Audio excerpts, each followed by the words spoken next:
If you're wondering what to do with that pound of ground beef in your refrigerator, why not make sloppy joes? And if you want, make a double batch because this freezes beautifully, and then you'll have sloppy joes for a quick meal later on.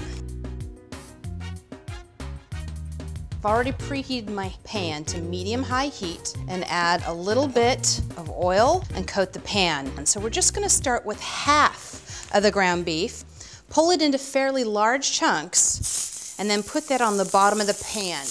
You wanna have lots of space around these chunks so that it can sear properly. Take a look. See that beautiful brown color? That's exactly what I'm looking for.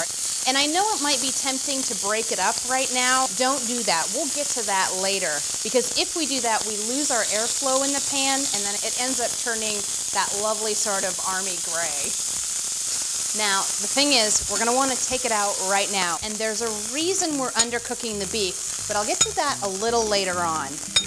And then start with your second batch. Same thing, a little bit of oil, ground beef, large chunks. All right, let's check that second side.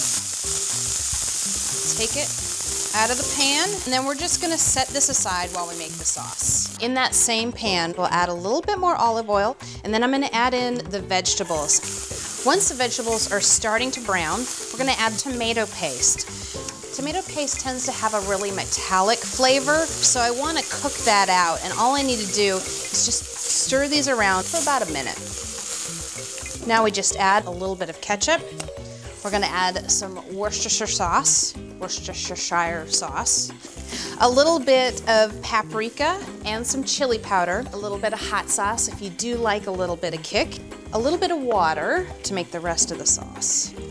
And once it's mixed, we're gonna cover and simmer for about 10 minutes.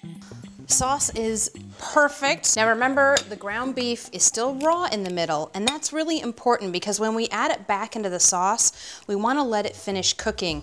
If we had overcooked our ground beef in the beginning, it would end up kind of mealy and dry, and then this wouldn't be a great recipe at all. And now you can break up the ground beef into chunks, and that'll continue cooking in the sauce and flavor it as well. Now, the last thing you want to do before serving this, of course, is taste and season. If it tastes a little too acidic, you can add a tablespoon of brown sugar, and that will kind of perk up the flavor a little bit. Okay, this is looking really good. It smells fantastic. Your kids are gonna love it. You're gonna need some more napkins with this one.